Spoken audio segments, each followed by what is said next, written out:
Hey, I'm Stone Cold Steve Austin. Welcome to the Broken Skull Sessions. My guest today is one of the most talented superstars on the WWE roster. Whether it's in the ring or on the mic, he's pure gold. My guest today is the master strategist, Sami Zayn.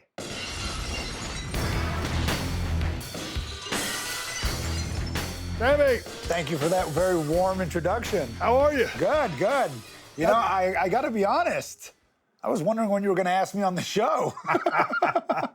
Well, I feel like everyone's gotten to do it but me. Well, especially with the podcast. but you know, I've been a fan of your ring work for such a thank you. long time. I've been following you, but it's like over the past year or a couple of years, really, you just kind of start jumping off the page. And then Thanks. down there in Dallas at WrestleMania 38, the match with the Jackass guys, I was like, back in my early days, I was so competitive as far as the way I, kind of understood the business. Uh-huh. I would have never fathomed that I would have liked a match like that because I was about the hardcore, part of competition. Right. And of course, as I've evolved and the vision of the big guy, it's like that match was so refreshing. It was so funny. And we're going to get into it, but you were vicious as a heel, but you also had the comedic sell. It just blew me away. So when I was talking to the guys, I said, hey, who do you want on the show? I said, we got to have Sami Zayn. Got to have Sami Zayn. So I appreciate you coming all the way out here. Thanks, Sami yeah. drove up in a bright blue Ford Mustang. Yeah, not a car I bet you would envision me pulling up in. But what happened is on the road in these rentals, as of late, usually I'll take an Altima, a very meek car, Yeah. like just give me a little something that doesn't, not a gas guzzler. Let me just get town to town. I'm not a big car guy. But then I don't remember maybe we're in like New Mexico or something like that. And I saw a convertible. I looked out, the sun was out. I said, why not? And then I kind of got hooked on it because I was so high on life driving. I was listening to like the Traveling Wilburys or something, and the music hit just right and the sun. And I was like, I need to do this more often. So now anytime I can, I get a Mustang. And I know it's not a car you would picture Sami Zayn riding around in, but I quite enjoyed it. What do you drive around in real life? So I drive a 2004 Nissan Altima. I love it. I got a 2003 Ford Focus in Marina Del Rey. Really? Hell yeah. That's your real car. That's your car. That is my real car. Yeah. In LA, that's Yeah. my real car. Wow, you outdone me. But I Yeah. thought for sure no one's got an older, worse car than wasn't I. even trying to go over on you. Yeah. Hey man, I've been listening to a lot of your interviews, getting ready for this talk, and like when you're on the road, you go and see a lot of things. You're like a sightseer. Yeah, a little Along bit. with a brutal schedule. I was kind of like that back in the day. I used to go to Chicago to Shed's Museum and places like that. Oh, yeah? And then the grind of the business said, dude, just do your thing. Yeah. But you're somewhat of an adventurer. If you go place, you particularly love Spain. Yeah. You like to get out and see the sights and do things. Sure. Have you always been that way? Yeah. This goes from the very first time that I got brought out to Europe on the Independence. I just couldn't believe that they were flying me out to Europe. I couldn't believe it. This is 2005. And in my head, I'm like, well, this not probably, but it might not ever happen again. And that's a big deal to go to England, to go to Germany. That was my first, I think those were my first two countries that I went outside of North America. And just the opportunity wasn't lost on me. So I got flown out like a week early.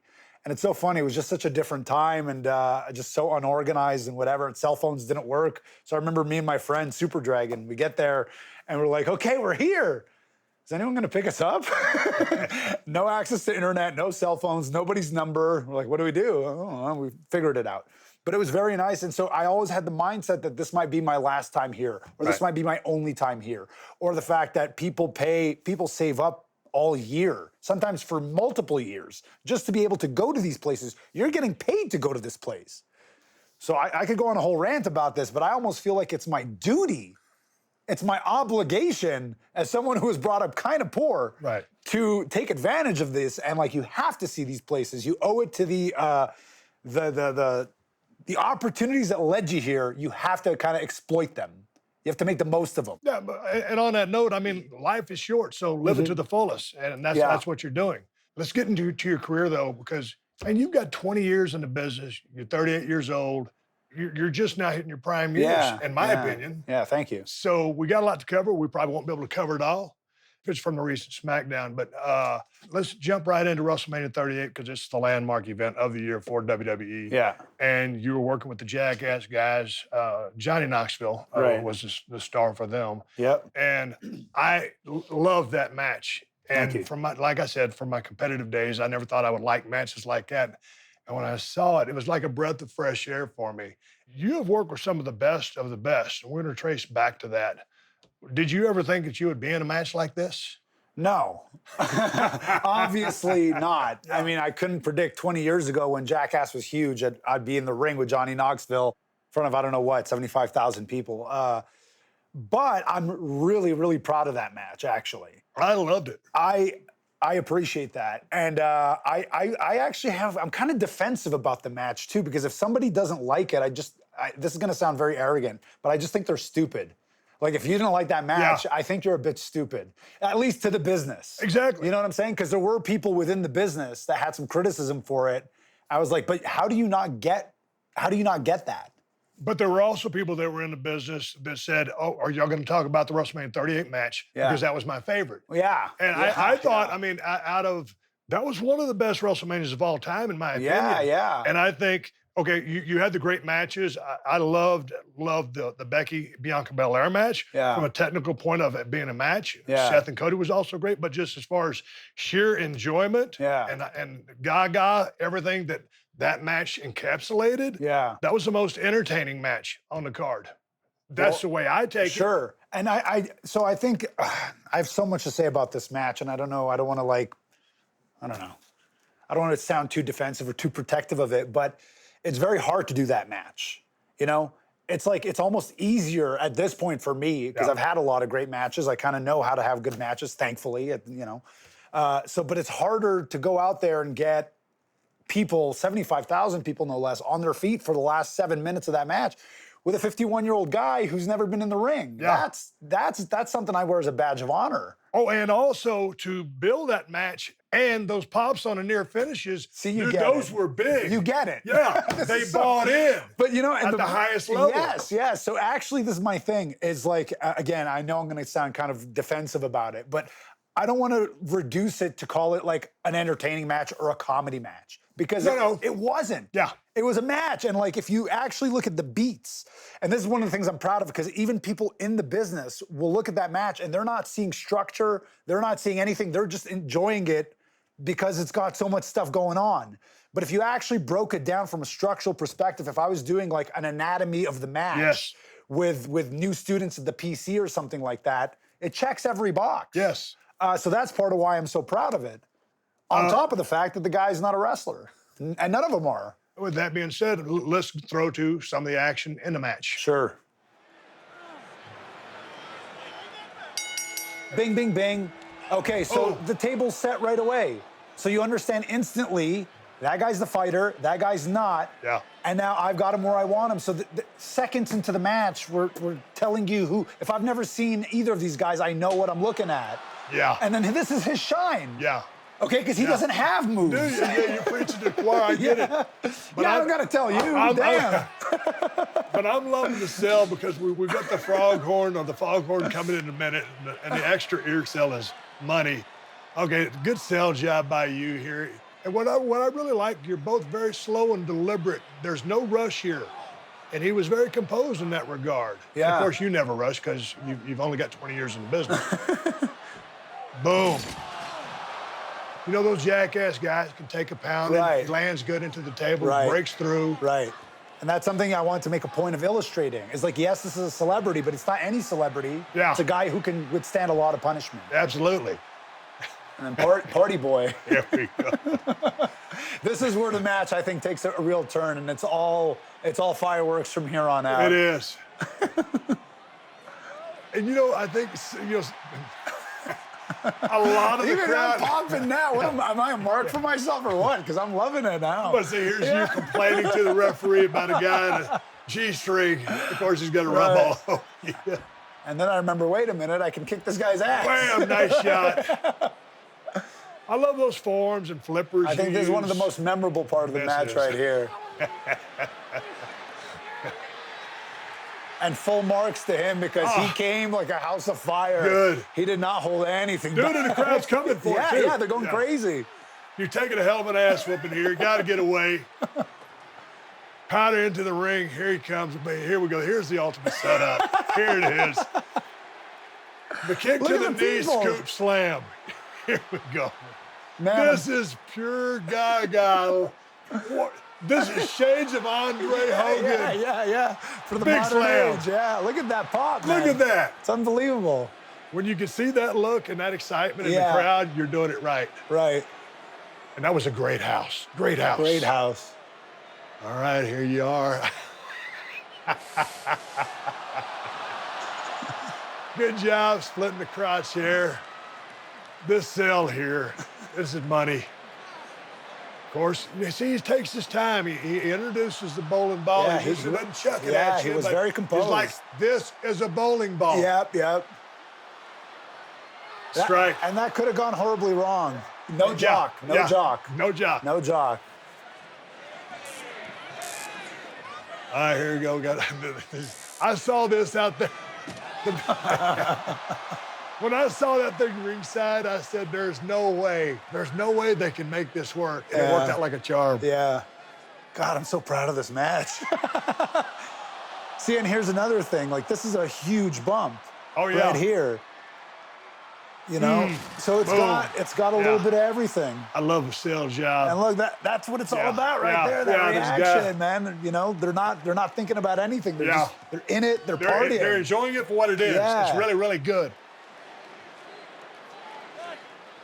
But I like Knoxville, really, all of them maintain their composure. They're not frantic. And I don't know how much interaction you've had in general with people who are not from the business, that have to do spots in the business. It can go horribly wrong, right? That's And- what I'm and They saying. don't understand timing and they don't understand the beats. Yeah. But he was, you know, you got to give him credit for that. The biggest gag out here is that there's a mousetrap, and I'm like, how are they going to pull this off? And it works to perfection. You got to give Johnny Knoxville a lot of respect for this, and I'll explain there Okay. because that mousetrap. What happened is he pulled the rope and the rope broke. Ah, And this is something that, I mean, even if you threw a 10-year veteran, if he waited even 2 extra seconds, finishes dead flat. Yeah. But he saw it broke, and he instantly, earlier in the day, I actually saw him talking to his people with the mousetrap thing. He's like, okay, if it doesn't go off, could you just show me how to do it manually? Full marks for not panicking, because that would have killed it right there. Right. So he actually saved Right. the day with that one. but also just the comedic sell. There you are, hapless, hopeless, pinned down, in theory Yeah. and in actuality by this gigantic mousetrap. Right. And you're just playing the part to perfection. But to your point, structured of a match, Yeah. a pro wrestling match inside this entertaining spectacle. Right. But you as a heel, there was a comedic sell, but vicious in your heat Yeah. and getting things over like they needed to be. Yeah. I believe in, like, whatever I'm doing, I have to commit to it fully, right? Yeah. But there's this other side of me, and I think this actually goes back. I only realized this maybe a week ago. I was like, oh man, this is something I've had since high school. With this thing of, like, carrying myself and, being in this Yeah. business, carrying yourself a certain way to be taken seriously Yes. or to get respect.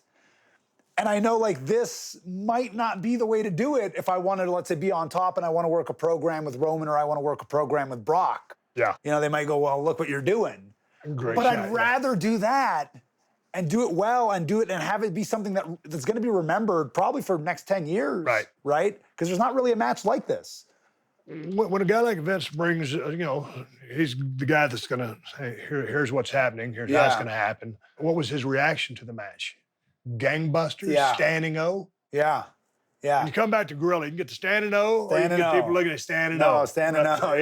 yeah. Did you know? Okay, you obviously probably knew you were crushing it when you were out there. Yeah. Or was it reaffirmed when you got to Gorilla? Yeah, and by people whose opinions I respect. Because again, it's so easy to miss the mark on this. Right. You know, it's so easy for even old timers, like the one person, because I look up to Brett a lot, right? Yeah. The one thing in the back of my head after this match is like, I wonder what Brett thought of this match. Like, because Brett Yeah. likes serious wrestling, Yeah, and yeah. he's like, I know this is good, but I bet Brett kind of looks down on this, you know? I'm not sure. I haven't talked to him about it, but that's like the only thing in the back of my head. But Vince, he said it was a work of art. That was a work of art. And it was. It really was. Yeah. But sometimes it seems like you and Brett maybe think a lot alike when setting matches up. I mean, when I Maybe, go to some of yeah. your best matches, I mean, Yeah. your technical matches, Yeah. which have a little bit of everything in the way Brett always laid his out.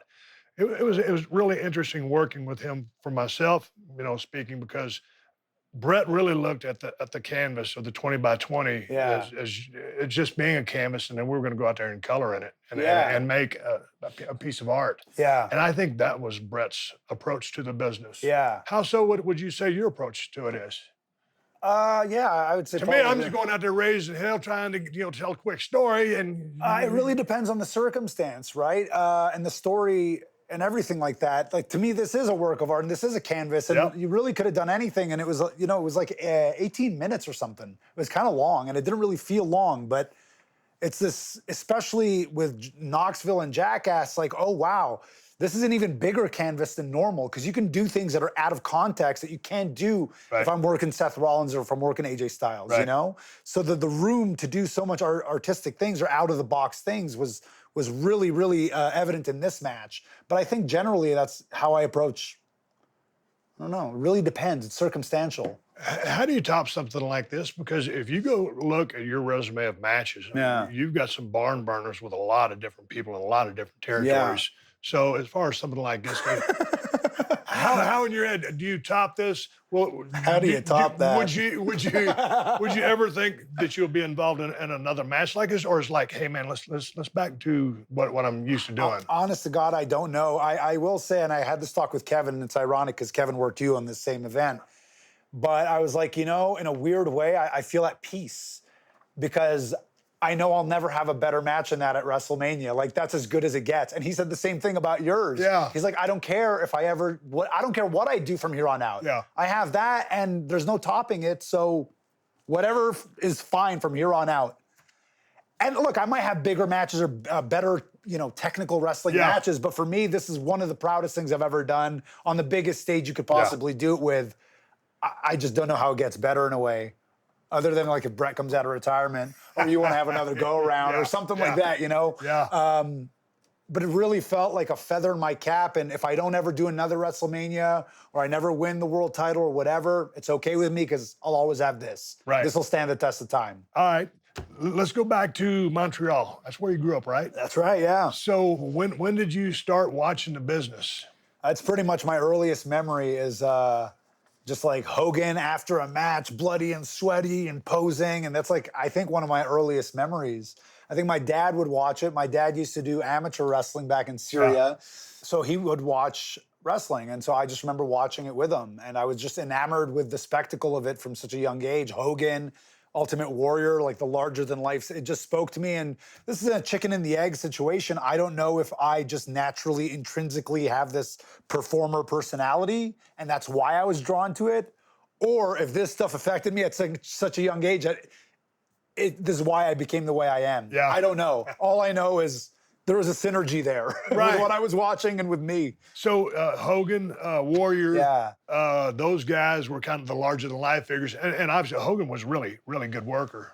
Underrated, actually. Underrated, Right? Yeah, an outstanding ear, some of the best feel for the business ever. Great sell. Yeah, great sell. babyface sell. Yeah, and coming out and going into the Yeah. comeback. Yeah, I mean, unbelievable. So and Warrior was over, but did you ever gravitate towards the more technical people? Yeah. Going back to, like in the early days of that, Steamboat Savage, because you're somewhat of a master technician in your own right. Well, with so the it was a arsenal couple of of moves years you later, have. though. It was a Yeah. couple of years later. So when you're young or that young, and I'm 4, 5, 6, whatever it is, it's the larger than life stuff that connects with you. But then as I started getting a little bit older and able to appreciate, I don't know, the technical side of There you things. go. And being Okay. a Canadian, Yeah. Brett obviously was a hero of mine from maybe age 8 or 9. And now I'm starting to realize, like, oh, wow, this is not just like the spectacle, it's the in-ring work is getting me going Yeah. like this. And so then Brett pretty much became my hero. And that makes sense. Just Yeah. first of all, the spectacle, but just because you're a kid, you gravitate towards the energy. Right. And then like, oh, here's level Yeah. two. Yeah, Yeah. exactly. So when did you decide that, hey man, this is the thing I'm going to do? I got to get into this business that I grew up watching. So, what grade am I in? I'm in grade 8, maybe. I'm in art class, and I have a friend of mine, and we always talk about wrestling all the time together. And we always talk about maybe one day we'll be a tag team and this kind of thing. So, grade 9, I think I have to switch schools because I live in a certain district and they're rezoning schools. So now I got to change schools. I don't talk to this kid for 3 years. And then one day I get a phone call. It's this guy, Steve Testoni, and he calls me and he goes, "Hey, do you still like wrestling?" I go, yeah, of course. He goes, "Well, I got a job as an intern on this wrestling radio show, and there's a local wrestler named Patty the Kid. And if you still want to become a wrestler, this guy said he's willing to train us." And I was like, "Oh my God, yeah, hell yeah." And it was $25 a week, so I could kind of afford that. Yeah. So I go, and it's just me, him, and one other guy from the radio station, also about the same age, 17, 18. And there's no school. Right? It's it's my friend's backyard Yeah. and a mattress that I guess they pulled from the garbage or something, like a bed Yeah. mattress. And we had that mattress for 1 week, and that was the end of that. And then it was just the grass. And his philosophy was like, well, if you could learn to bump on grass, you're going to bump properly because there's no room for error. Great philosophy. Great philosophy because you when don't have a ring. Exactly. Great, brilliant worker if you yeah. think about it that way, right? And of course, you hoodwinked right into it because you're part of the school. But, and maybe it's because I grew up watching it and I was always imitating it and I was always wrestling on the bed with pillows. And all this to say, I was kind of natural. I was a natural when I started getting trained. He showed me how to bump and, I wanted to devour wrestling at that point. So it was like, he just showed it to me and I knew how to do it. Was he the only guy that was training you? Yeah, and actually the other 2 guys never even finished. They kind of dropped off. And about 5-6 months into the training, I was like, "Hey, I'm the only one calling. I'm the only one trying to follow up. Hey, are we still doing this? I still want to do this." So he's like, "Well, I think you're ready."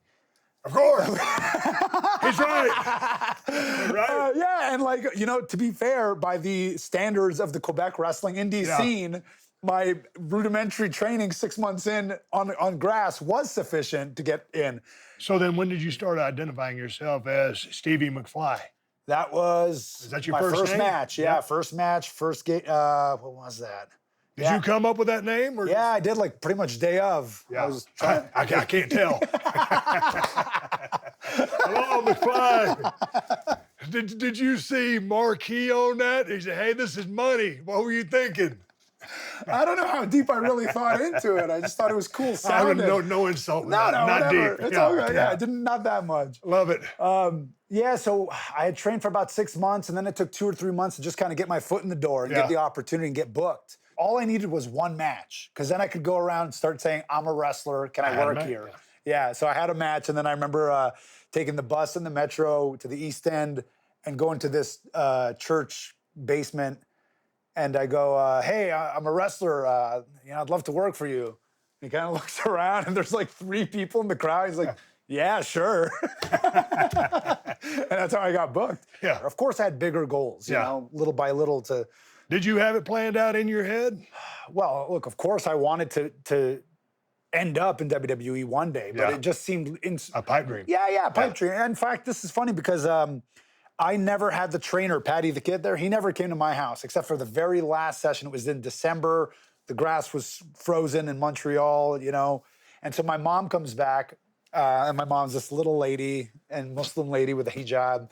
And she comes back to say hi to my trainer. And I don't know why I remember this so vividly, but she goes, "Do you think Rami has a future in wrestling?" And he's like, "Yeah, sure. He's got a future, sure." And I just remember thinking, like, come on, man. There's no future. Who thinks of the future? Yeah. I'm thinking of now. I'm thinking of, I want to wrestle here and now. I'm 18, I'm 17, whatever it is. So, yeah, of course, the pipe dream is WWE, but the roadmap there, I knew the roadmap existed because of the guys that I grew up idolizing. Like, yeah, sure, you start out in Canada, then you go to the States, and you go to Mexico and Japan and Europe, and then ECW, WCW, and then one day you end up in WWE. But I didn't know that for sure. I didn't know that was actually a roadmap that would be available to me. Okay, so we're in the formative part of your career. You're about to really strike out on the indies. But then the El Generico name comes into play, and there's a great story behind this. And Well, which version? Which story well, do you the story know? I heard was that you were going to work a shot, and you needed to change the name to Yeah. not be who you were. That's right, And so you yeah. put the hood on. Yeah. And It El was Generico. yeah, it was supposed to be a one-night thing. It's supposed to be a one-night supposed thing. to be a one-night thing. And you turned into El Generico. Well, I mean, I didn't, but I know his story very well. Okay. Right. Well, yes. I've been ribbed on this in the past.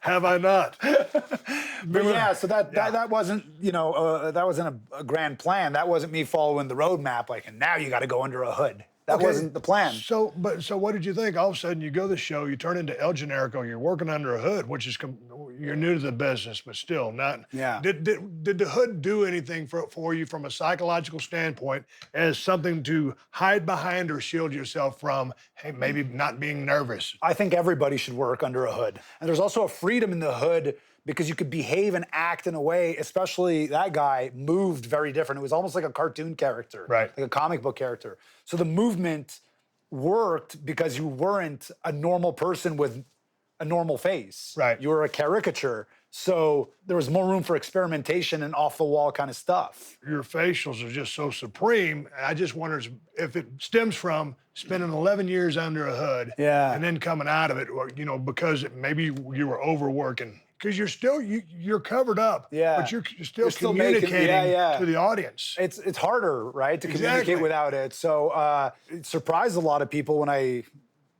had my face exposed that I could make facials that help tell a story or that I could talk. But it's always kind of in line with what I was doing before. But before you're working in a smaller box, you have to get really good at the skill set in that box. Right. So I do think it helped me, but it is two almost different art forms. The art of body language and the art of facial expressions are kind of two different things. Yeah, going back to just being on the indie scene, but I had heard you say that you'd basically take any booking you could get. Yeah. How busy did you get? How much were you working? What does it compare to a WWE schedule? Well, I don't think it compares.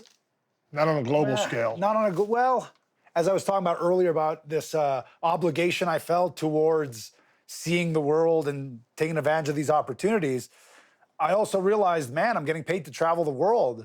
And around 2010, especially, I was always trying to find new countries to wrestle in. But I think it coincided with I had a girlfriend.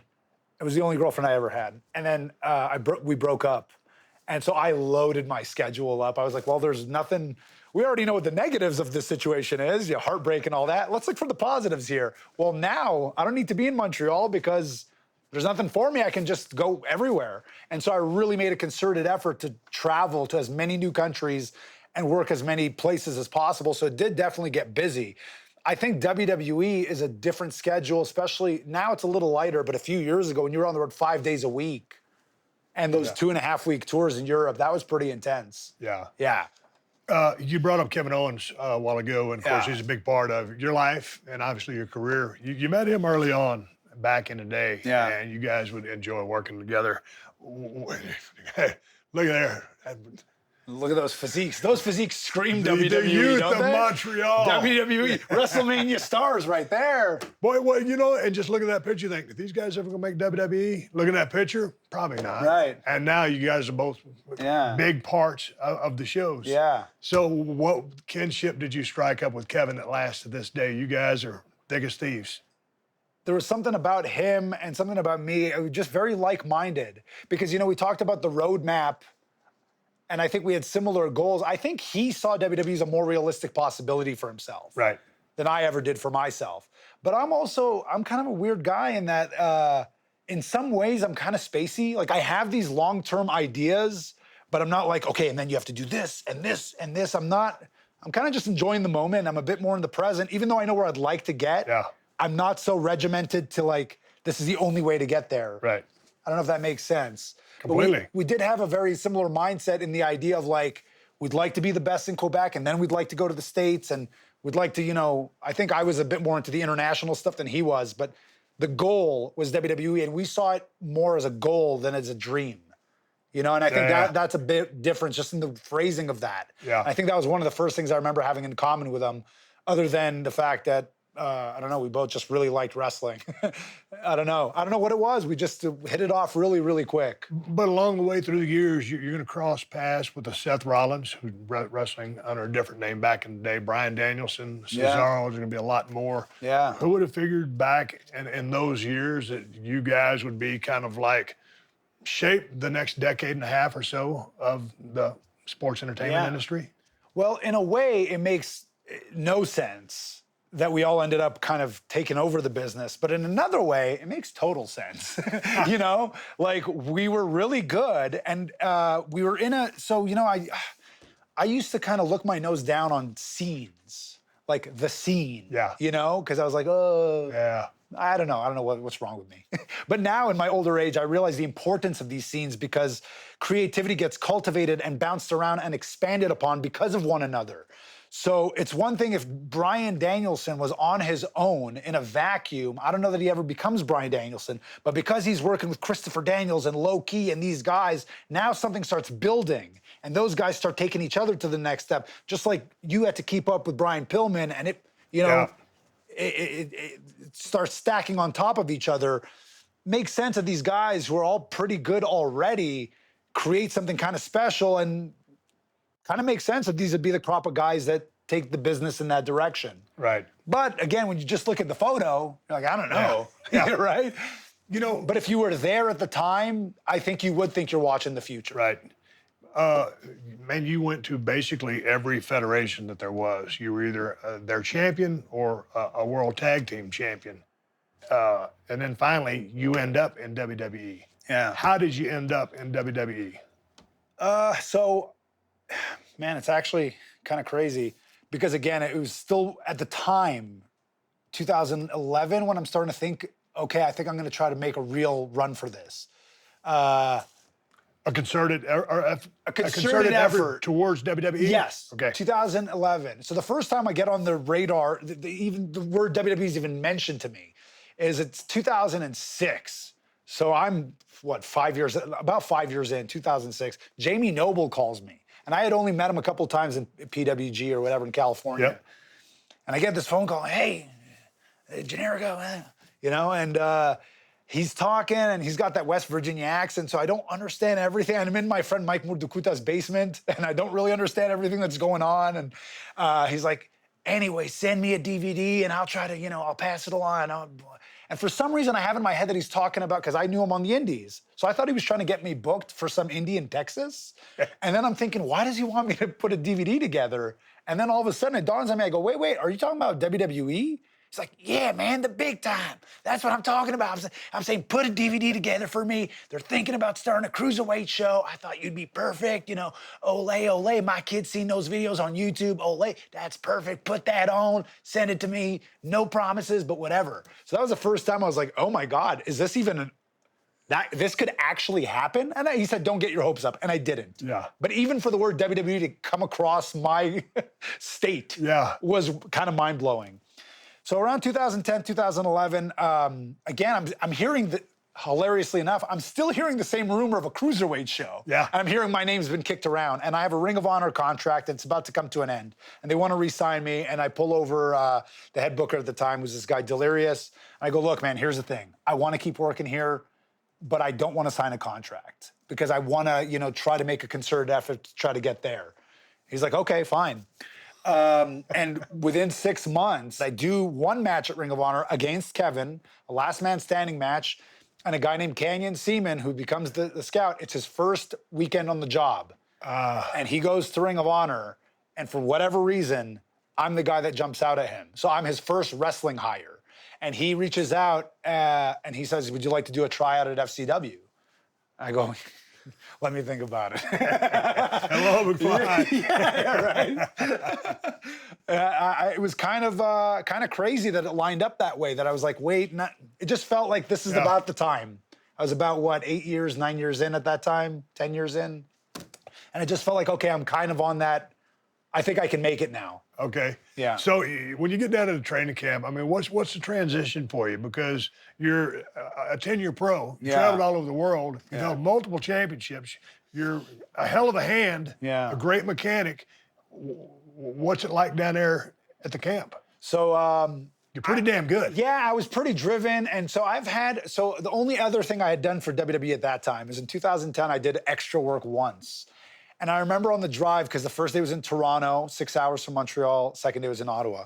On the drive to Toronto, halfway through, I started having such a crisis of self-confidence that I was like, what are you doing? You don't belong here. Look at you. You're tiny. You're going to go in there. The Undertaker's there. Randy Orton's there. Who the hell are you? You're nobody. And I'm driving, and I pull over at a Tim Hortons. I'm like, and I start G'ing myself back up. Yeah. I'm like, no, you worked with Paul London. He's worked at WWE. He thinks you're great. You worked with Jushin Liger. He thought you were great. You're great. And I'm talking myself up.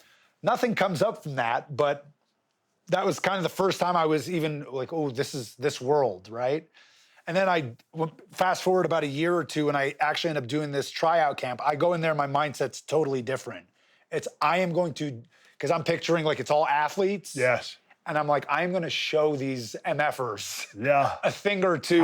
Like, you could be as big as you want, but I am amazing at this. Yeah. And I'm going to show everybody. I'm going to show all these guys up. Because for all I know, they're hiring 2 or 3 guys. I'm like, I know I'm going to be one of them. I just had it in my head. They ended up signing like 12 guys. And I was one of them. But the mindset was totally different from where it had been just a year or two ago. It's like, I'm going to crush this. As you were talking, trying to spin yourself, get your confidence back. Yeah. You know, I have right here. I mean, your resume, you know, through all the federations that you work with, you just named a few names, but there's really about 15 or 20 of guys that you've worked several programs with that were the best of the best. Yeah, but they still weren't in WWE's No, they weren't. scope yet. Yeah, some of them never would be. But when I look at the list of names that you've worked with and their bodies of work, I'm just talking about output, just as far as knowing what's up. So look, I had a certain amount of confidence, but there's this thing that happens on the independents, and maybe it was like this in developmental once upon a time. I don't know, because developmental kind of changed around me when I got there, and I'm sure we'll talk about that later. But on the indies, you felt like you were on an island. Yeah. And WWE was the big show, but you don't have any idea they've ever heard of you. They don't know nothing about you. And so, I think I'm good. And I know the 3,000 people in the Hammerstein Ballroom think I'm good, but like, that's the big time. Yes. Like, what's Mark Henry gonna think? What's Kane gonna think? What's Jim Ross, who's seen everything ever? What's he gonna think? You know what I mean? Yeah. So that was, I think, one of the most validating things. I felt after my tryout, I felt like I could have retired right then because of the validation I got when they were like, it's a unanimous yes. Gotcha. I was like, wow, these guys who have seen everything looked at me and they said, that guy's good, we should hire him. And that was like, even if it never happens, that's enough.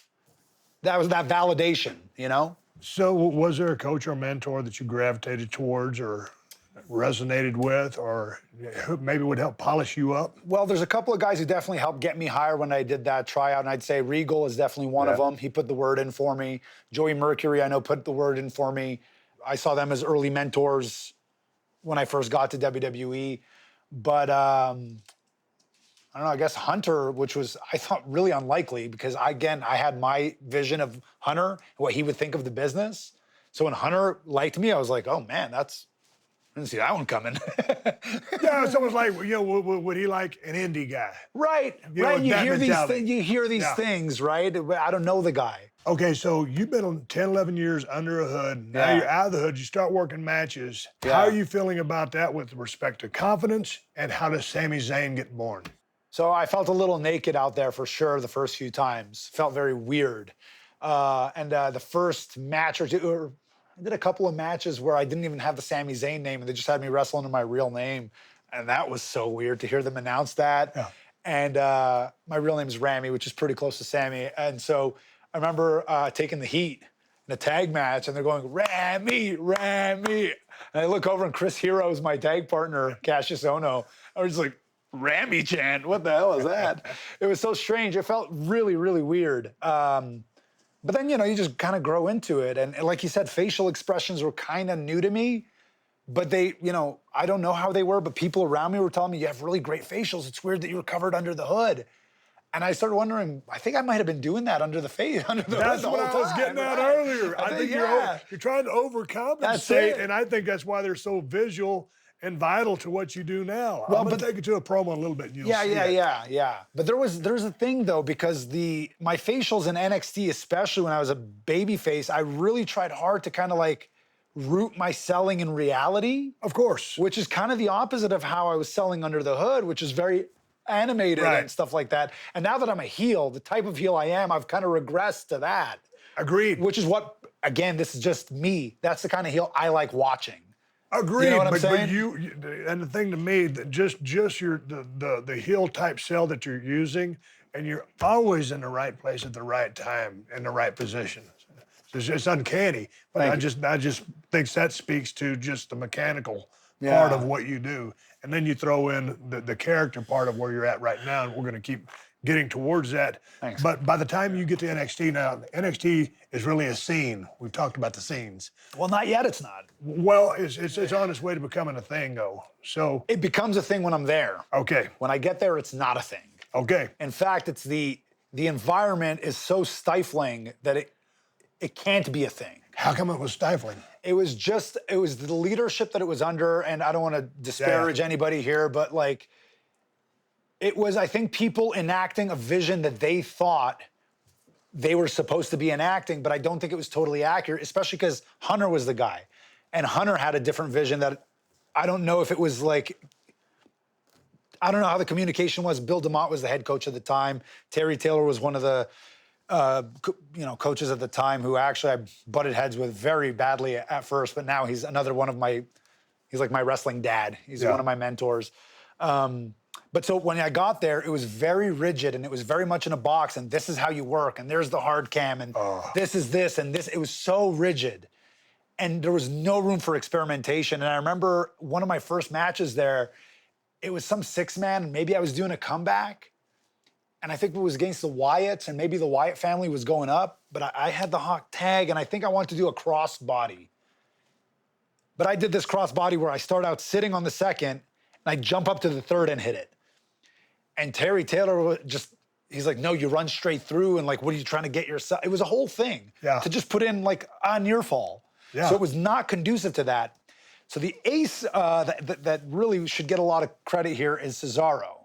Because Cesaro comes to NXT, and there's just like me talking to you right now, I could say stuff to you in this interview that I might not be able to say in a different interview because you're Steve Austin, and there's a certain amount of clout that you have and freedom to talk to someone like that where you don't feel restricted. So because Cesaro was a main roster guy, we could push that envelope a little bit. Yeah. And he happens to be one of my all-time best opponents. Yeah. So we started busting out stuff that just you did not see in developmental. Right. And I'm telling you, like, there's this 2 out of 3 falls match, and that was the exact moment that NXT became a thing. So if you watch NXT before that match and you watch it after, it's 2 different things. That was the match I kicked open the door and said, that was awesome. Yeah. And now everybody's head turns like, oh my God, we can do stuff like that? Yeah. And it just opened the door for it to become a scene. That's awesome. But when I first got there, and you can ask other people, this isn't just me tooting my own horn. You could ask people how FCW, the end of FCW and early NXT was versus after the fact, when it became something. So you got to feel some satisfaction For in sure. that, I'm very proud of that. and it did turn into a big thing. Yeah. Yeah. And for a little bit, that show was a lot better. It was better than the other show.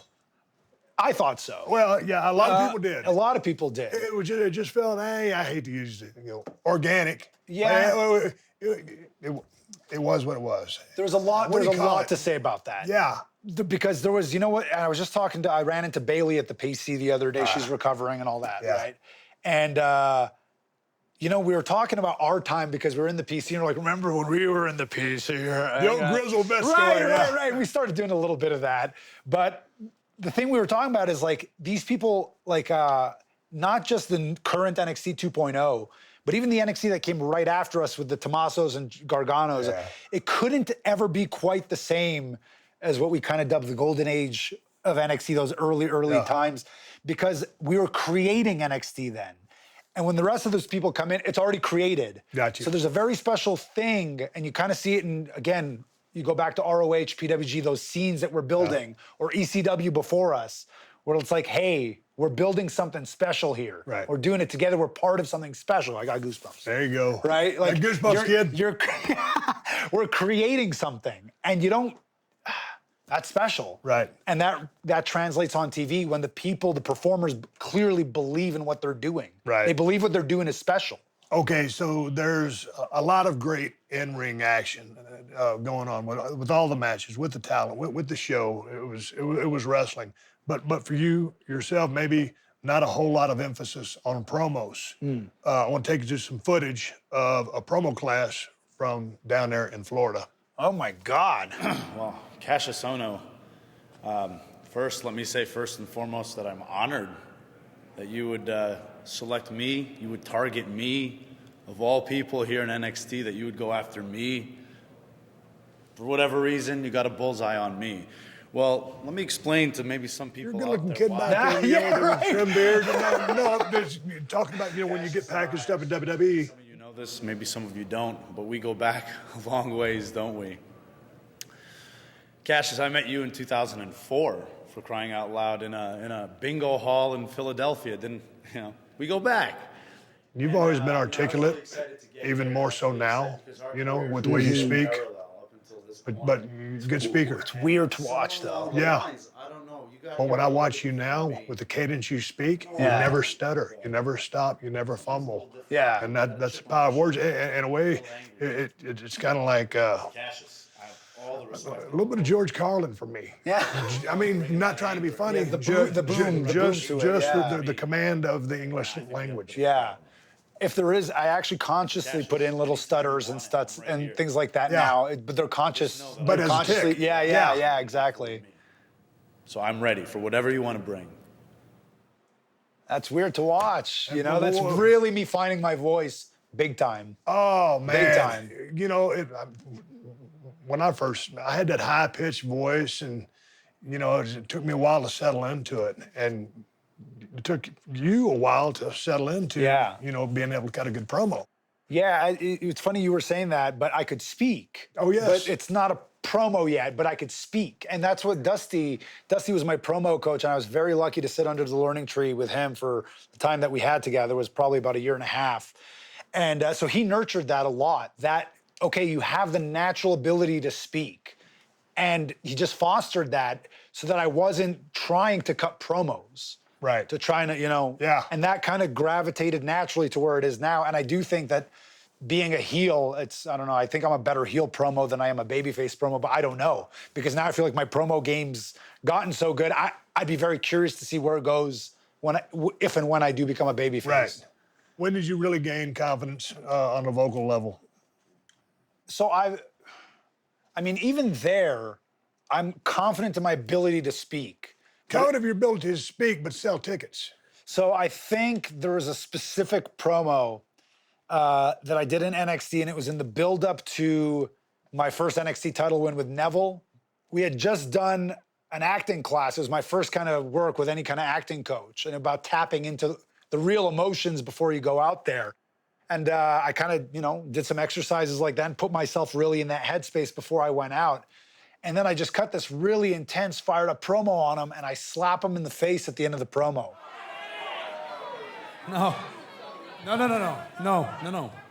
See, this is where I go wrong every single time.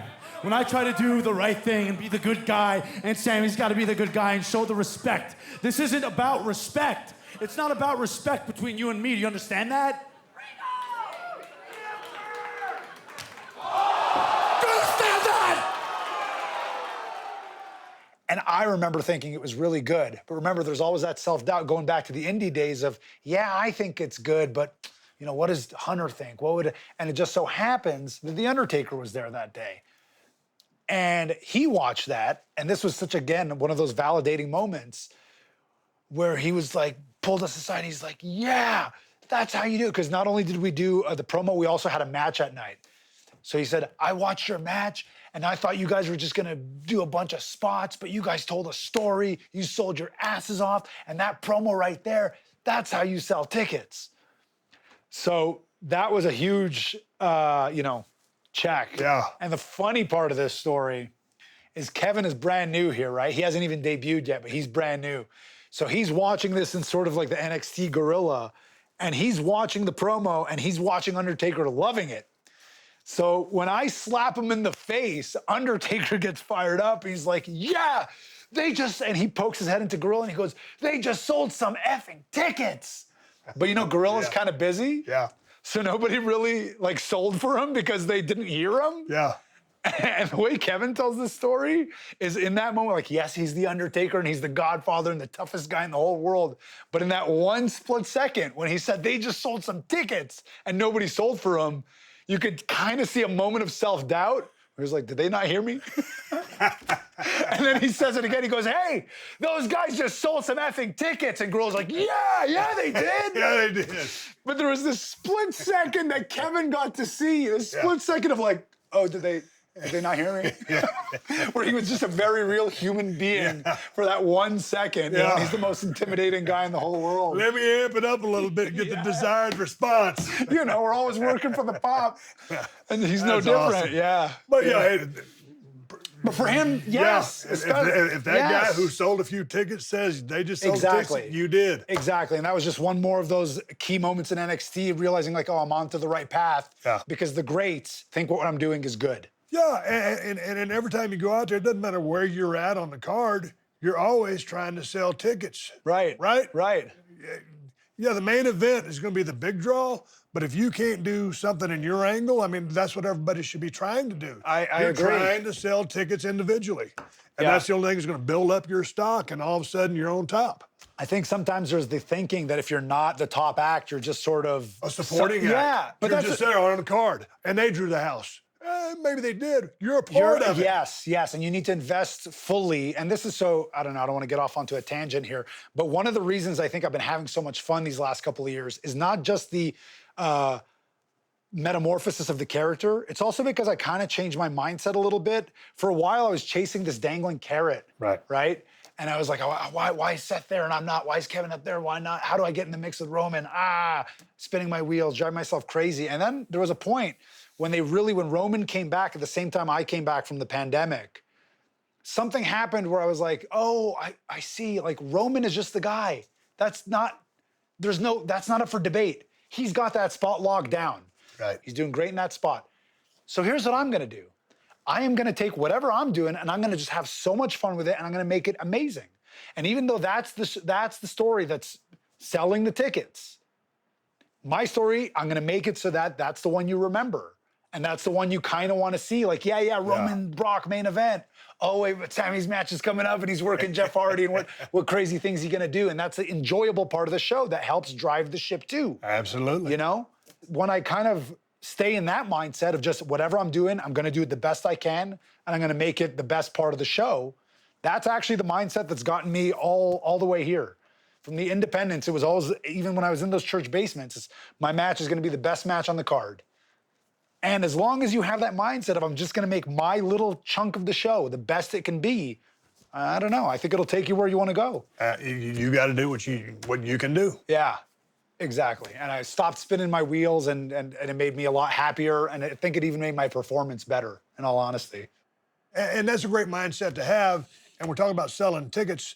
This is a match that those tickets were sold for, according to The Undertaker. Right. Let's go to the match. Look, good-looking kid there. I'm shoot. Yeah. The following I contest consciously is try to look scheduled for ugly one now. fall, and it is No, for you're- one I do. I really do. Like the Yeah, I hair get and the it. I beard get and it. whatever. Introducing first the Neville, good-looking kid, Yeah. really good worker. Great worker. Another one. Great athlete. Yeah. Top opponent right Yeah. here. Really good look. Our little action in the ring. Oh, there he goes. Oh, man, he was athletic. He does that like nothing. It's pretty crazy. Oh, into the drum. Nice, keeps his balance in the ropes. Oh, beautiful.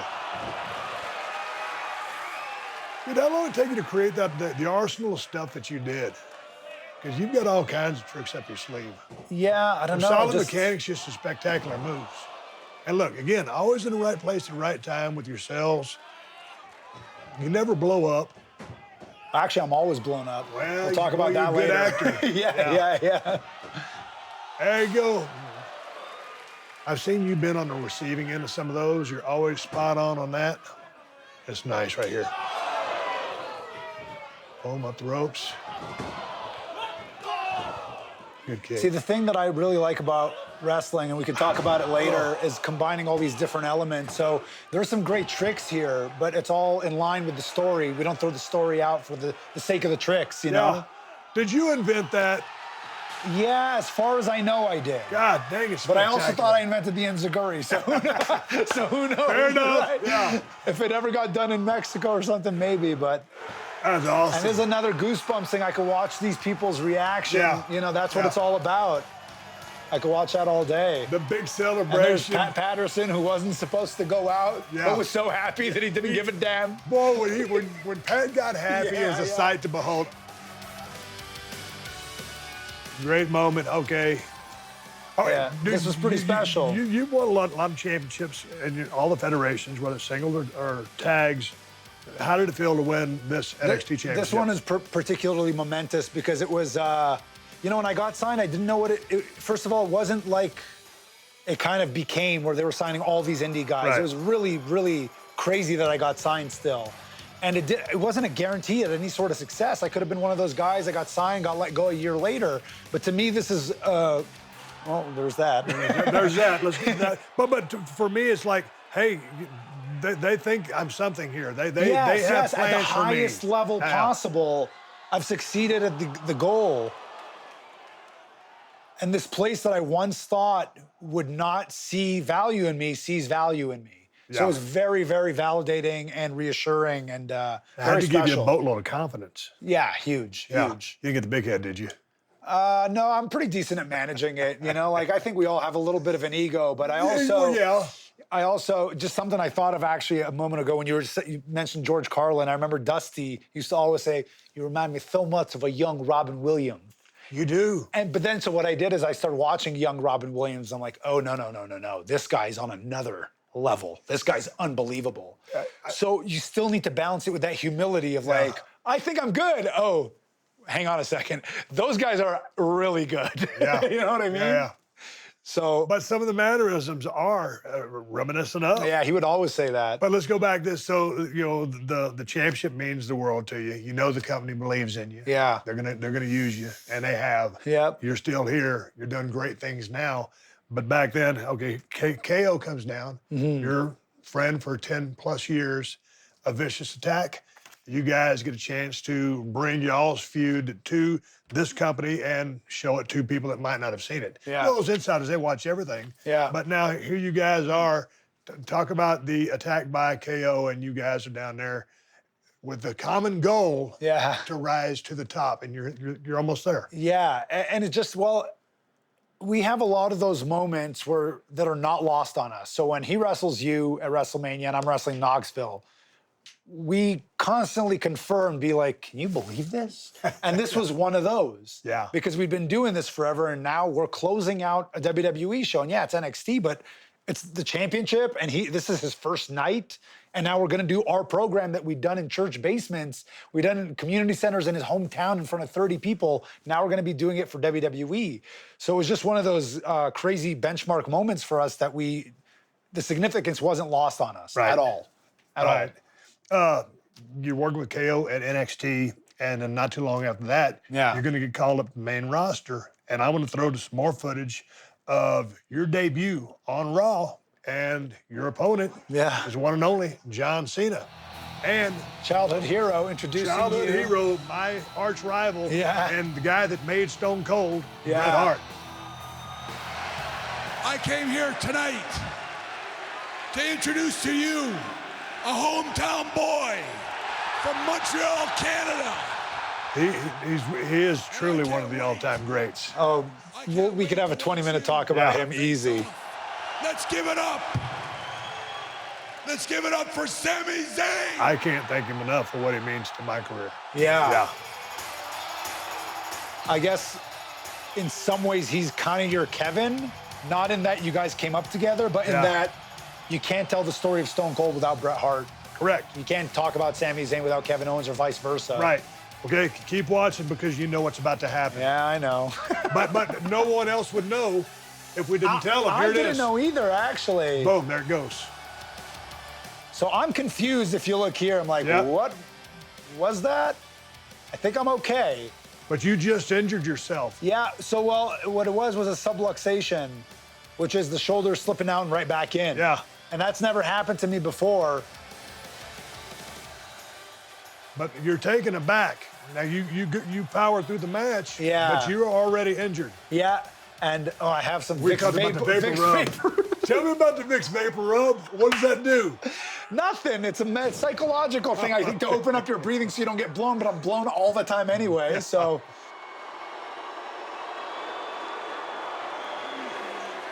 Nice move here.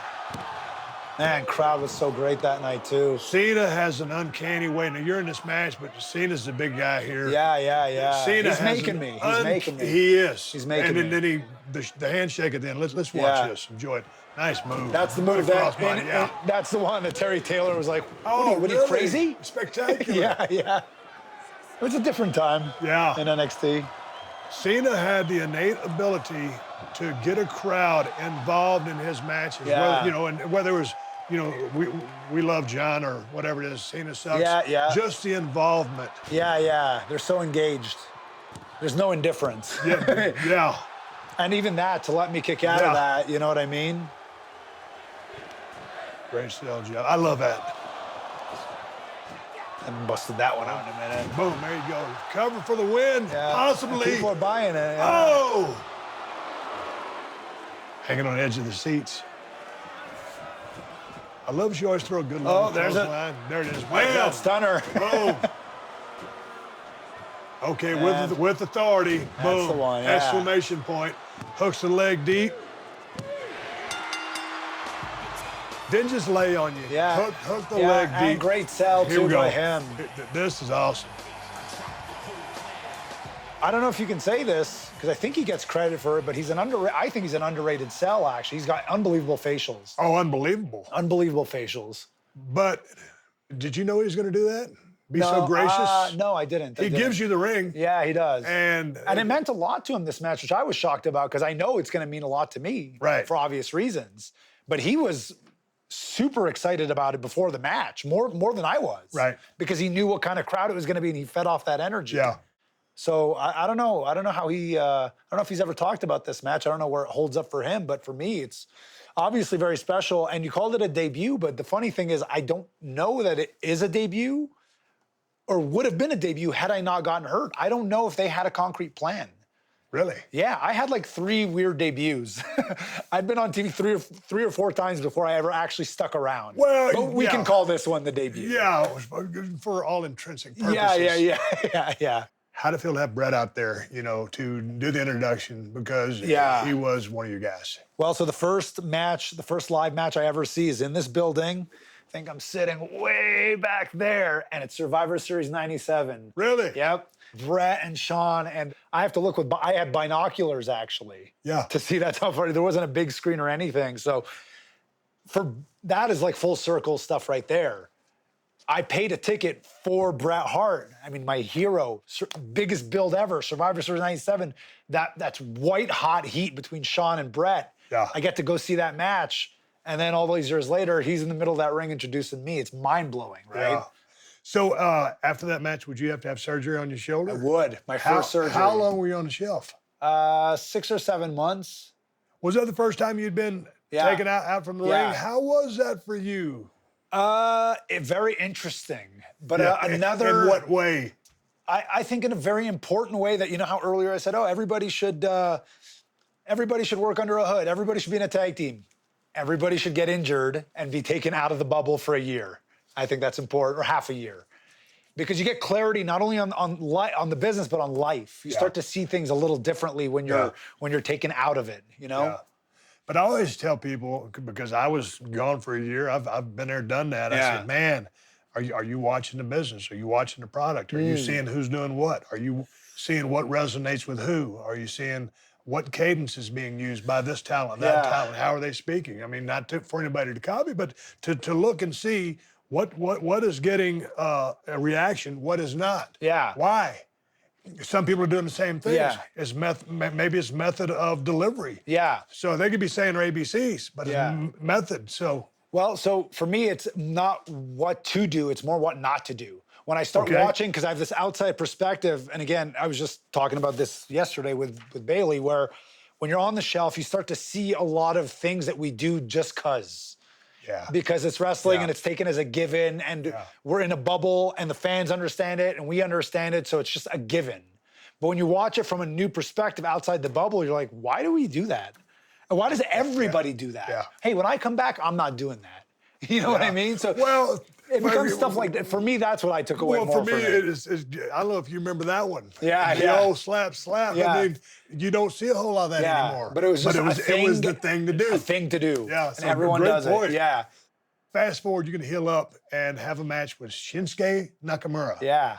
at TakeOver in Dallas, Texas, and I was there. Oh, yeah? Oh yeah, I was there. I was like, Jesus Christ, what Yeah. a match!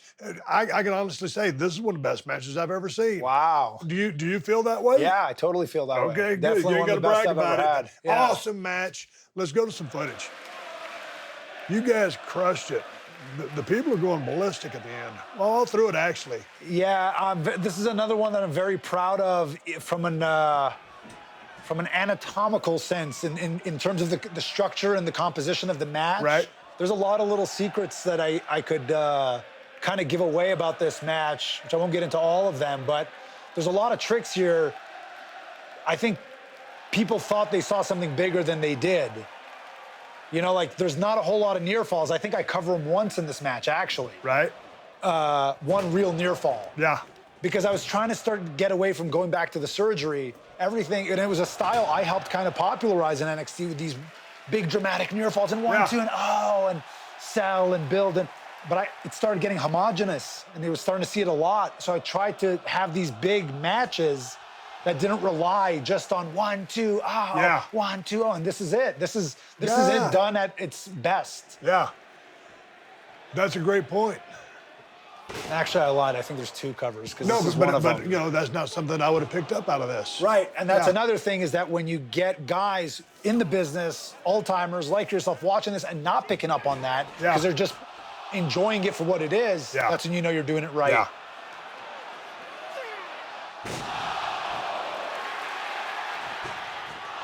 See, this is the only real, let's try to get him near fall of the match. To me, all the timing and just Yeah. the sequences, yeah, everything made sense. Yeah, yeah. And it was so competitive.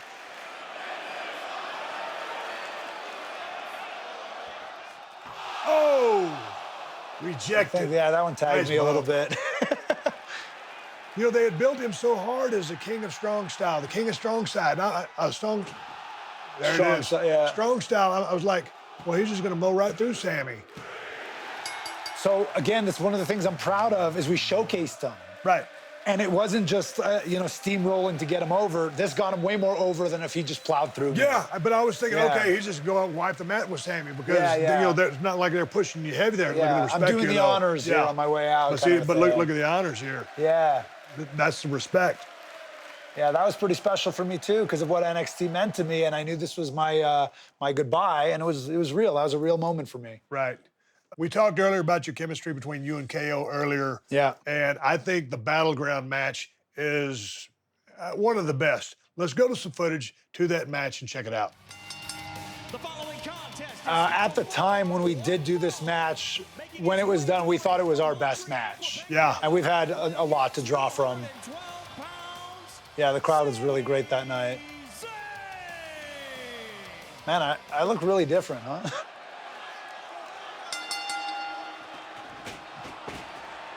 Great crowd, great, just everything. One of those nights. Nice. Dude, you're pretty sure-footed on those ropes. So That's nice. it's just some good things ball. I can do in the ring, and now when I'm just sitting here and I'm not warm and I'm just like, how do I do that? Yeah.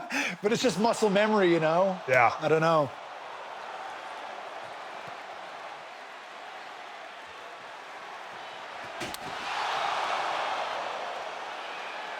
Man, the crowd's into it. You can just They tell are. they're on the edge of their seat. Oh, thought he was going for the pop-up. Denied. Hello. Thank you, sir. May I have another? Oh, Oh, nice kick out. Perfect timing. Had him hooked deep. Come on, dude. Where were you? Out of position? Here we go. Boom. With authority. Almost slips. Almost Slips. There's no fooling you. You saw that one. Almost. Kevin's a great opponent because he'll beat you up and then he'll let you beat him up. Yeah. He kills me in this match. And now look at this. I'm dumping. Yeah. Payback is I'm dumping him on his head, left, right, and center. It's we're giving 100% of ourselves to our opponent. Right.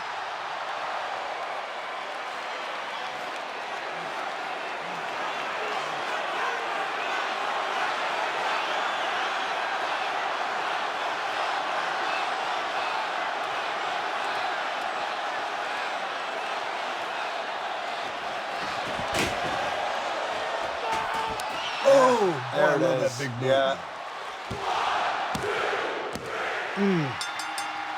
Big time win there.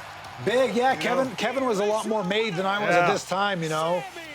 He had done the program with Cena, and this was me finally getting the win. He'd beat me a few times, so that was a big win. And one of the things that Hunter said when I had that match with Cesaro, and we had done some tricks that, you know, we hadn't really done in developmental yet, he pulled us aside. First of all, this is to tell you how different the mindset was. I was laying on the mat, and they start chanting, match of the year, and that's like an indie chant. Yeah. And Bill DeMott's the coach, and, you know, indie was frowned upon back then. So while I'm laying there, and they're all on their feet, and they're going, match of the year, match of the year, and I'm thinking, oh, my God, I'm in so much trouble. That's how the mindset was. Yeah. It's like, I'm going to get chewed out for this. Yeah. And then I go back there, and to my astonishment, Hunter is... And so is Bill, because Hunter is, you know, and you know how it is, you know. So they're all into it, and Hunter pulls me and Cesaro aside, and I remember this was another huge moment for me, but he goes, that was awesome. But let me tell you why it was awesome, because you're gonna go back there, and the boys are gonna go, oh my God, Cesaro, that pop-up European, and oh, Sammy, your DDT through the buckle, and they're gonna see all that, and they're gonna go, that was awesome. That's not why that match was awesome. That match was awesome because you guys told a story. And you sold for each other, and you tried to outsell each other. And I kind of didn't understand what he meant by that at the time, Yeah. but I kind of do now, and it's a perfect example with this match. Why the chemistry between Kevin and I is so good is because when he's in control, I am his. Right. He can do whatever he wants. He will destroy me. And when I pay him back, he lets me destroy him. Right. And it's all about this common goal of the best match possible, and that's what this is. Just a great, really one of my maybe I don't know if I say my favorite match of ours, but at the time it was our favorite, Right. and definitely a special place in my heart for that one. Do you have a favorite match that you were ever in?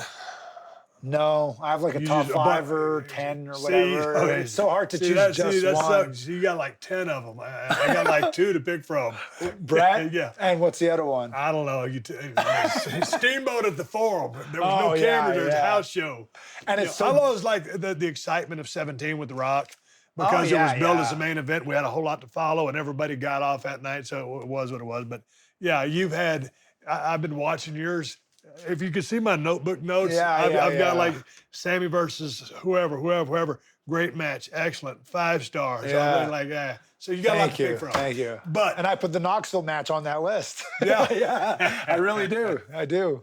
absolutely, Yeah. Well, and a big time WrestleMania moment. Yeah. Yeah. So that yeah. puts it probably above some of the others. Yeah. But moving on, yeah. you're going to become a 3-time Intercontinental Champion. You're working great matches with great talent. But when does a light bulb go off that you need to get, a little bit more, character driven Well, so to take you to the next level? Well, so it's funny. I go into Vince's office one day. So this is before I turn. It's probably in 2017, summer of 2017. I'm starting to feel like I'm spinning my wheels a little bit. And I knock on Vince's door, and I go in there, and I go, boss, just want to ask, what can I do different here? Because, Kevin has been a champion here. Seth has been a champion. Dean. These are my peers. These are guys I was on their level on the independents. We were all equals, but we come here, and I feel like they're higher on the totem pole. What is it that they're doing that I'm not doing that I want to be on that level? He goes, well, it's because you haven't turned heel yet. And at that point, I'd been a perennial babyface my entire career. Right. I'd never not been a babyface. Right. And I was like, oh, that was not at all what I expected to hear, but okay. But now that's in his kind of thinking all of a sudden. Sammy as a heel, and he's thinking that. And because everyone's only known me as this babyface, when the idea first comes up of Sammy heel, or no, he's the ultimate babyface. He's the babyface. But I end up turning heel, and that I think really allows me to spread my wings as far as a character and as far as promos. So now I start tapping into something else because I know I can do the matches. I've been doing them long enough, but now I'm doing them on the other side of it, and I'm starting to get a little bit more of that character stuff and the.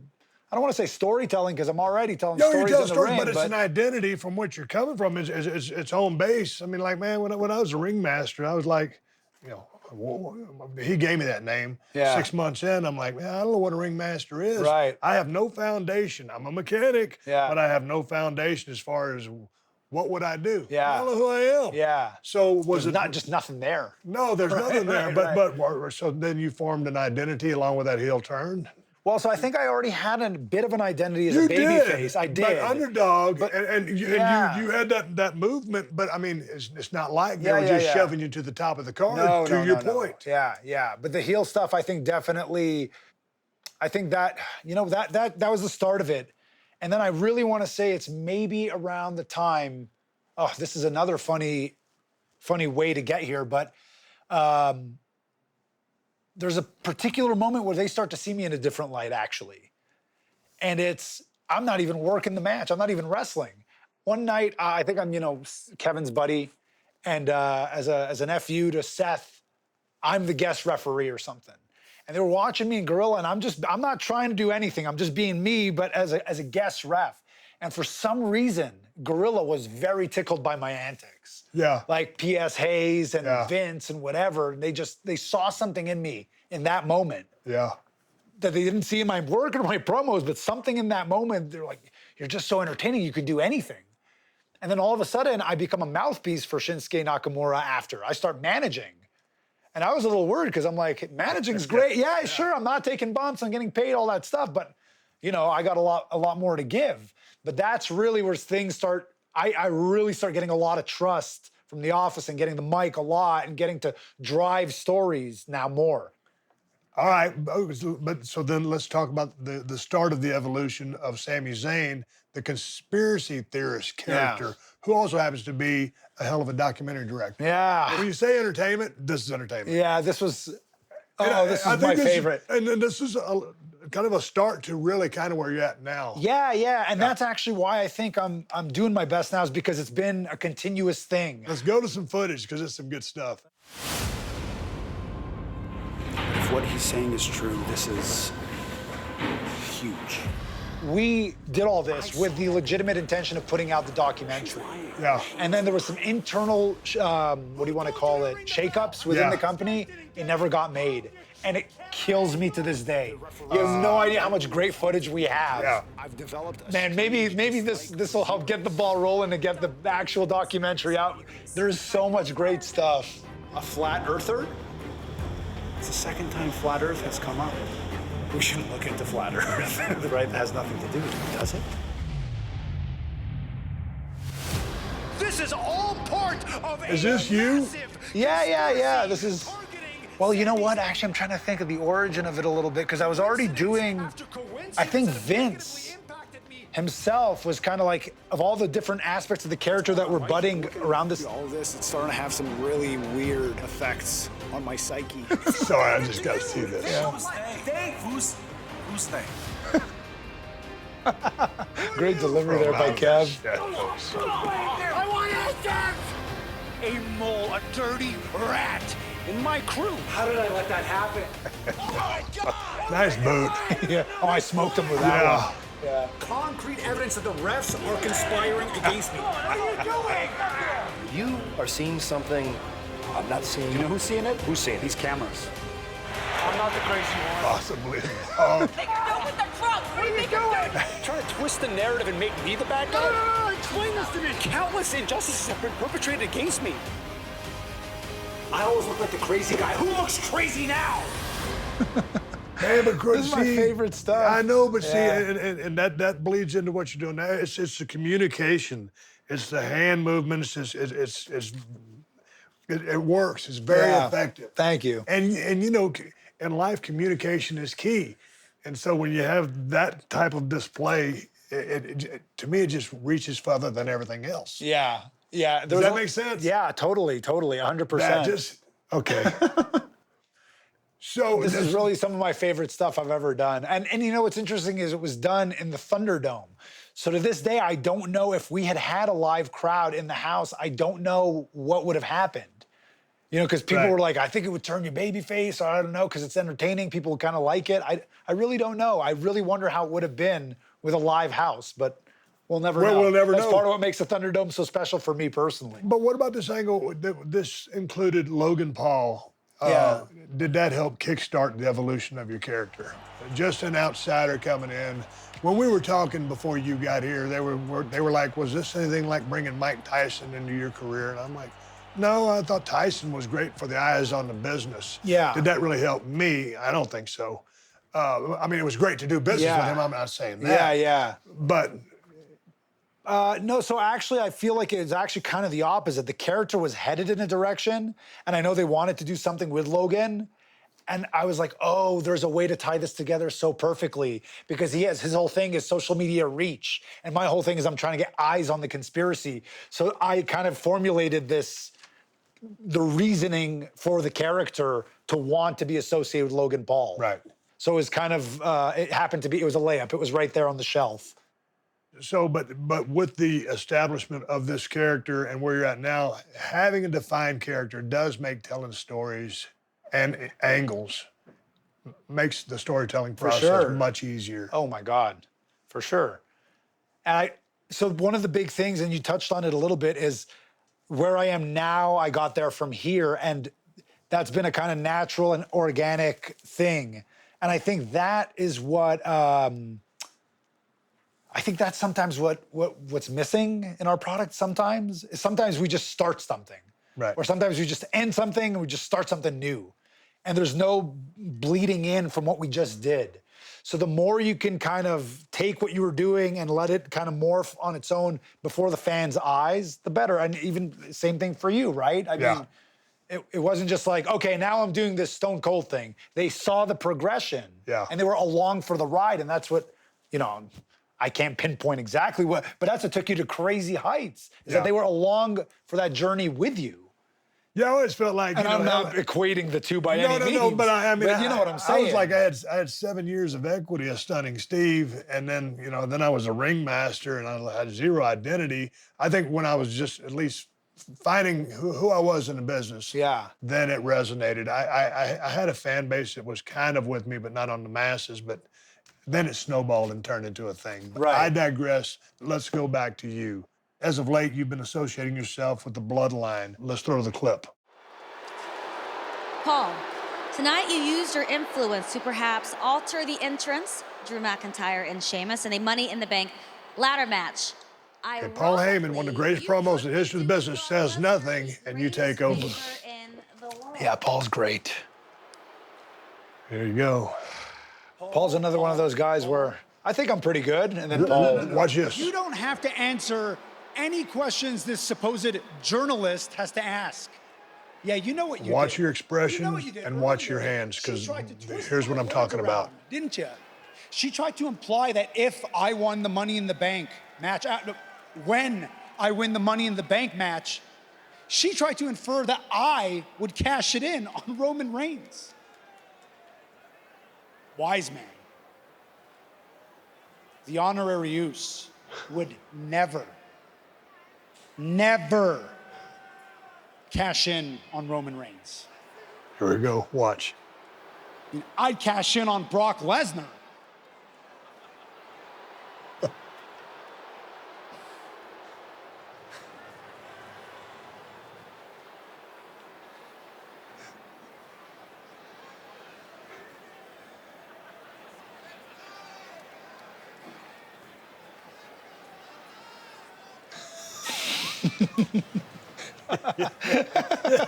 There's no talking my way to this one. Yeah, All right. you got to get the F out. Yeah.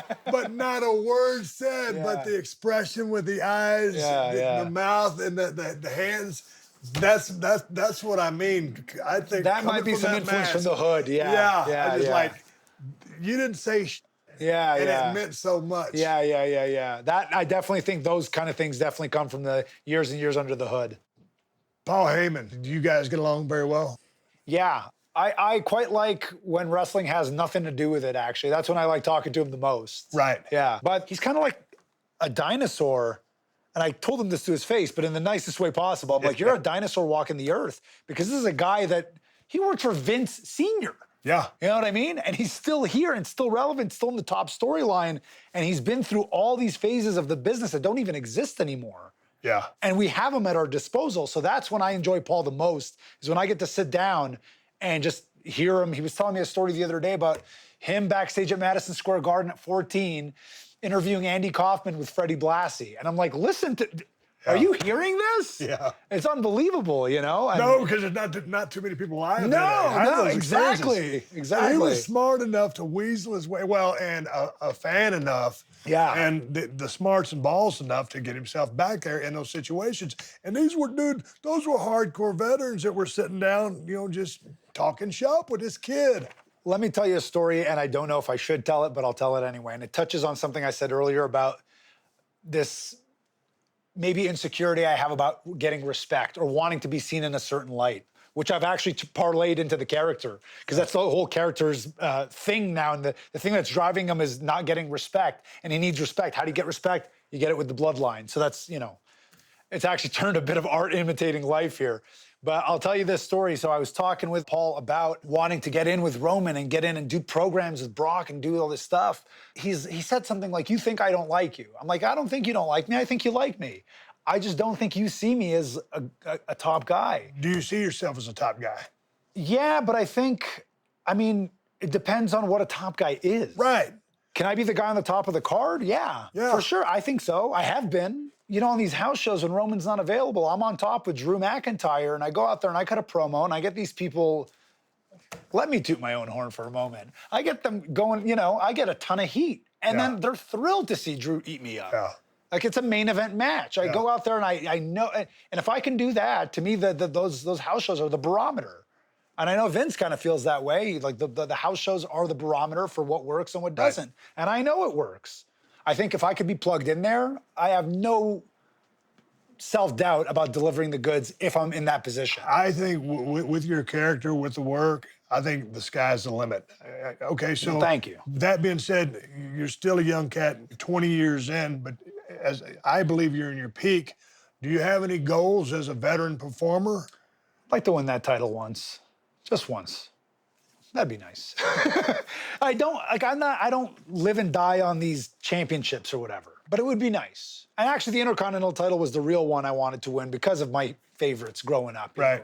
You had it, Rock had it, Hunter had it, Brett had it, Kurt Hennig had it, all these guys, the workhorses had it. But do you put hey, I want to do this for 7 more years? Do you think like that? Or like, how do you process that? I don't know. I had to ride out when I did. And you're just about to turn that, and you're in your prime. I don't know, because it could be taken away when you're if not it's ready not for taken it. away, if it's not taken away, I just keep going.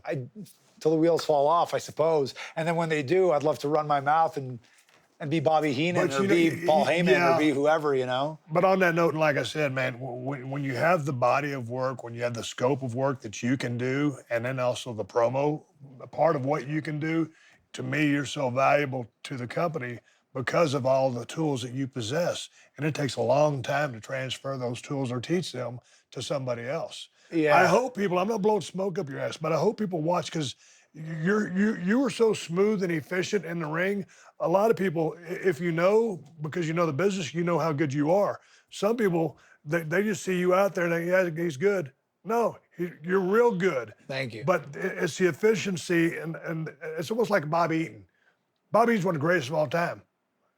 You're not going to hear his name on a list of, hey, who do you think was the greatest, Steve? He's on mine. Yeah. You're a guy like that. Again, I'm not blowing smoke, but I appreciate that. Yeah. So I just think that's a tremendous value to the company. And as far as you want to go, you can go. Yeah, I guess legacy and all that is an interesting thing because I do want to be seen in that light. But I also recognize at the same time that that's ego. And I try to have a healthy balance of ego and just keeping it in check. But for sure, I'd like my name one day to be talked about in the same vein as Kurt Angle or Eddie Guerrero or Shawn Michaels, guys that are all-time greats, but also that could do it all. And you're on that list too. You baby, heel, hardcore, technical, you were good at everything.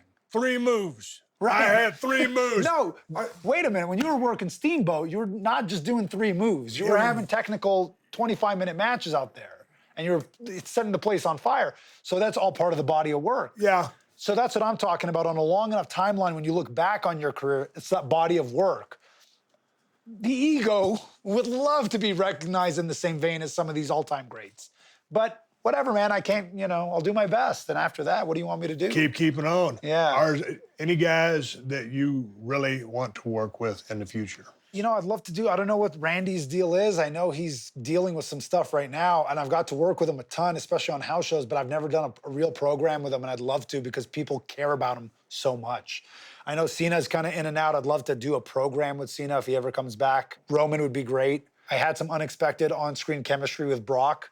That was great. That 7-minute promo between you guys in San Antonio is wonderful. The fact that you remember it says a lot, right? Well, because, Brock never was really known for his promos. And on this new, version of Brock Lesnar, he's come back and he's allowed himself to be vulnerable. He's let people in and he's just being Brock. Yeah. And as you know, he's a charismatic, fun-loving guy. Yeah. Yeah, he's big and he's scary, but Brock loves to have fun. Yeah. And the fact that the way my you character's respond, a perfect foil for that part of it, And the timing was spot on. Yeah. I was kind of floored after it was done. I was like, damn, he's good. And people still talk about it, so there was something there. Yeah. So I feel like that's something I'd like to do, and especially if it's more than just Brock eating me up in 3 minutes, if I could do a proper program with him. But that's the part of it that bleeds into what Heyman was talking about that top guy mindset. When you start getting on the radar of Brock and Roman, now you got to start approaching things differently in a way that I honestly go out of my way to not approach it that way. Yeah, but I think the way you work, the way you can work, the scope of your work, just an evil, sadistic side of underhanded tactics, regardless of size, I think you can match up with anybody. It's just always working as a proper heel should, especially being outmatched by a larger opponent, just using the dirty-handed tricks. Right. I'm not talking about the classics from the old schools. I'm just talking about just really cheating to stay on top. Just in context. In context. And I think that's also how I approach matches. When you were asking me earlier about Brett and how he approaches and how I approach, I really think that's just the biggest thing is just taking each match in context.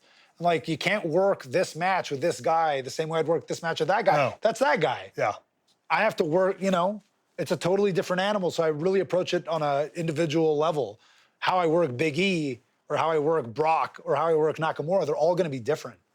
But for sure, if you're going to work, I think something with me and Brock could work well because I'd have to resort to whatever. There's credible ways to do it. Yes. But of course, it would take Brock signing off on it. Well, yeah, and we're not booking Brock. But we're just saying. But you see what I'm saying? Because when you say size, but no, done the right way with anybody. I agree.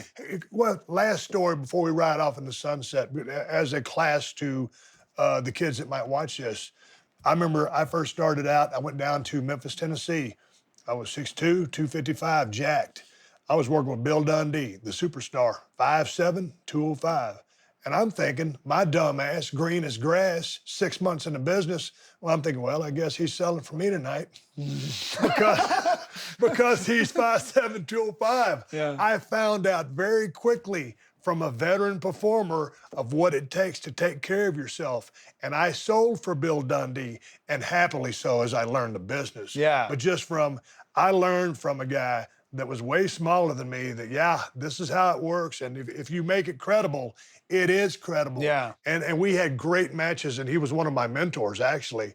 But anybody can work with anybody. It's just how you do it. So it's funny that you say this because this is 20 years in. This is a bit of a revelation that I just had recently because I was talking to Bobby Lashley, and he was talking about fit. And he phrased it in a certain way where I was like, oh, man, that's what it is. He's like, I would work fit all the time, and it was never big guy, little guy. Because fit, even though he's smaller, fit worked big. Yeah, you're right. Fit worked big. And this is what I realized about myself. This is why that, and again, maybe it's my own insecurity and I'm projecting that about like, you know, being seen on that level, but it's because I've made a career out of going out of my way to work small. So I've actually met loads of people, or even gotten in the ring with people, even with you earlier when we were standing there, you're like, damn, what are you, 6'1"? And people, because I work a certain way, I try to work small. Because as a babyface, I want that vulnerability. And as a heel, I want to be a guy that you want to see kind of get his ass whooped. Right. Like I'm domineering when it needs to be there. But the rest of the time, the character's kind of weaselly. The character works small. So I work small, and I realize that might be a hindrance when I want to like cross that line to being the top guy that's carrying the ball. But you're totally right. And I know I can do it, but just my instinct is to actually work small because that's kind of how I did it for so long. Okay, you know, interesting. But you're hitting something on the head, and I'm realizing this 20 years in. You know, I'm articulating it this way 20 years in. Well, and you're always learning in this business. You're always learning. Hey, man, we're going to ride off and take it to the sunset. It was awesome talking to you. I've been wanting you to come on the show. When I saw that match at WrestleMania, I said, we got to have Sammy. So it's Thank you. a long time to get out here in the middle of nowhere. Yeah. But thanks for coming out. I honestly thought you'd never have me. No, well, you know, this is the first time we've ever got a chance to chop it up. I know, it's great. And Mania was so busy. I think we said hi, but that was it. Well, I saw you pacing before your match. I was like, I'm not going near that guy. I'm not breaking whatever world he's in right now. There's a couple people did, and it wasn't great. Charlotte was the only one that broke through. Yeah, I knew enough to stay away. I love what you're doing. Thank you. Continued Thank success. you so much. I don't blow smoke, but you know, I love your body work in the ring. Thank you. The character work is stellar. So just keep doing you. There's a lot coming from you, Steve. Hey, Thank I'm you so Stone Cold much. Steve Austin. This is Master Strategist, Sami Zayn. And that's the bottom line, because I said so.